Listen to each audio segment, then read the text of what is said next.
Alhamdulillahirabbil alamin. Wassalatu wassalamu ala rasulil karim sayyidina wa maulana Muhammadin raufur rahim wa ala alihi wa sahbihi ajma'in.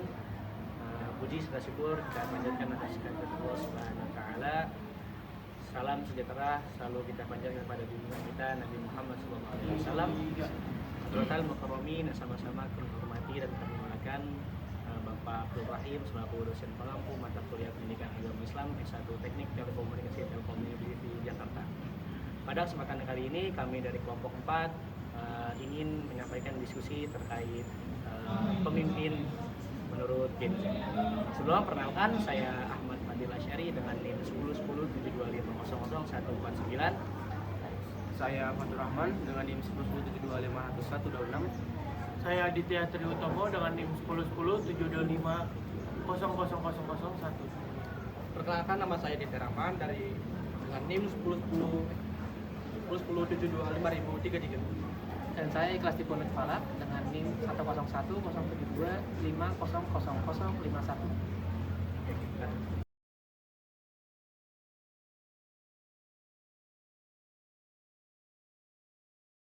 Halo semuanya, kali ini saya dengan teman-teman ingin membahas pemimpin dalam pandangan Gen Z. Saya mau nanya ke Adit Ar-Rahman, kalau menurut Adit pribadi sebagai Gen Z, pemimpin yang ideal di zaman sekarang tuh yang kayak gimana? Apakah harus yang kaku, serba formal atau gimana?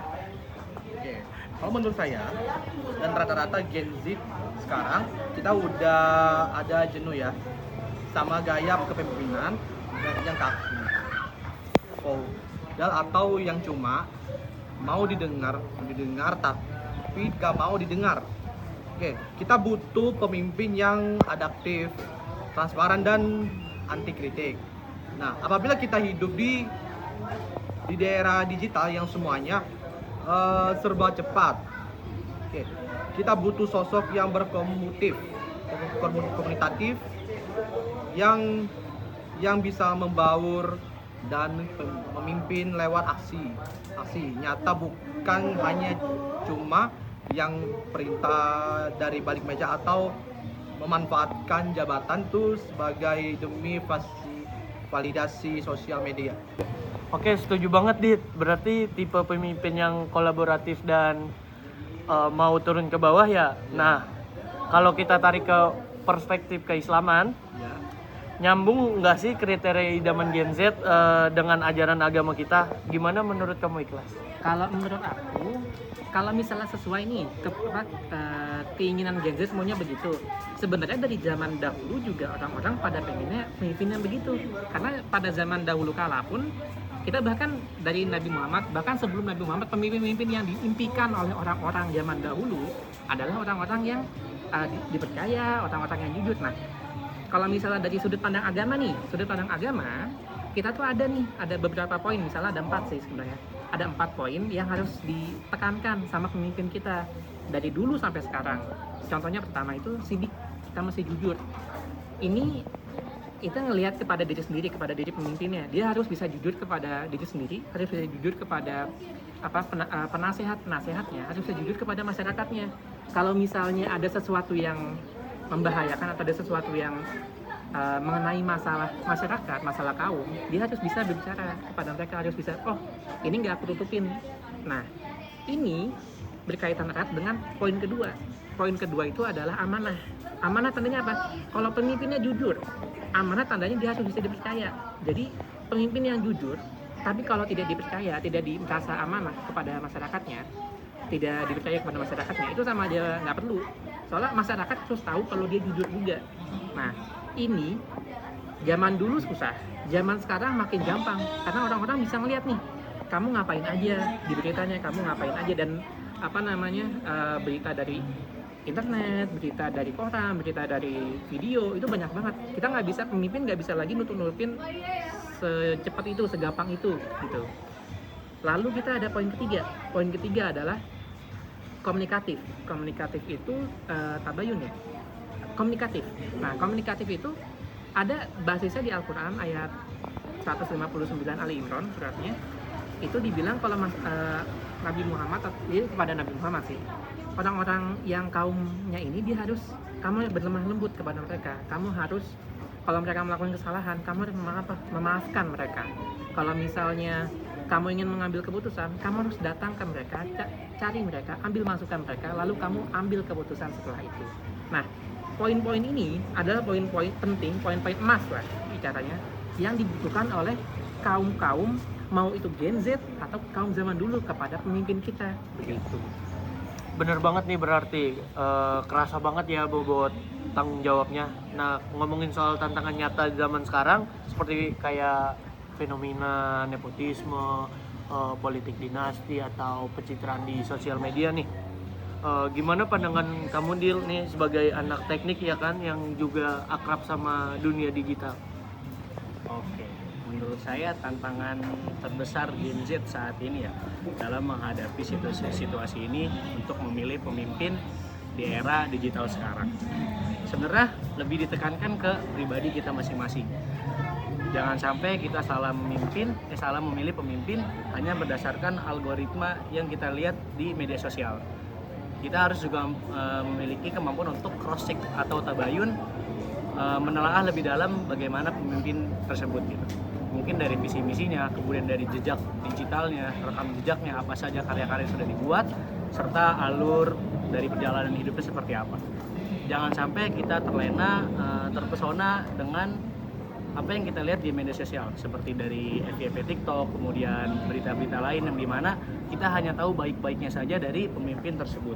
Kita juga jangan sampai tergocek oleh hal-hal seperti itu. Jadi seakan-akan pemimpin yang kita pilih itu hanya pencitraan di depan kamera gitu.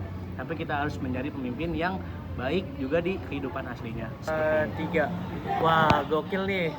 Berarti kriteria Gen Z ini bukan sekedar tren musiman ya. Iya.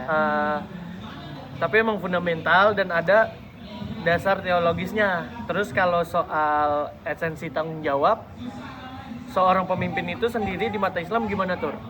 Nah, itu dia masalahnya.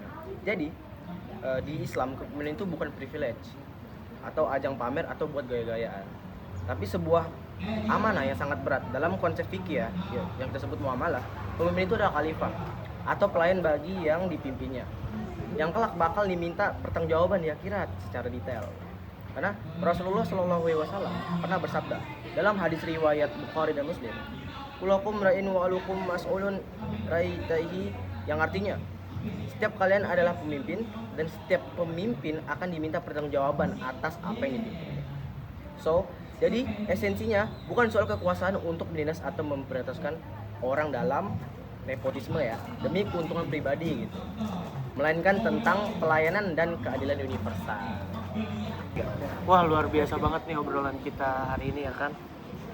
Buka mata banget ya. Jadi kesimpulannya ekspektasi kita sebagai Gen Z itu terhadap sosok pemimpin yang transparan, cerdas, solutif, dan komunikatif itu ternyata 100% selaras dengan nilai-nilai kepemimpinan dalam Islam seperti syidik, amanah, tabligh, dan fatonah.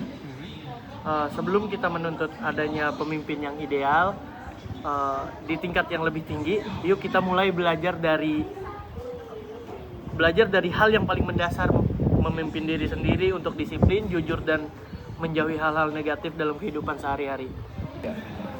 Oke, mungkin ada tambahan dari Fadil atau Mas Ikhlas, silakan.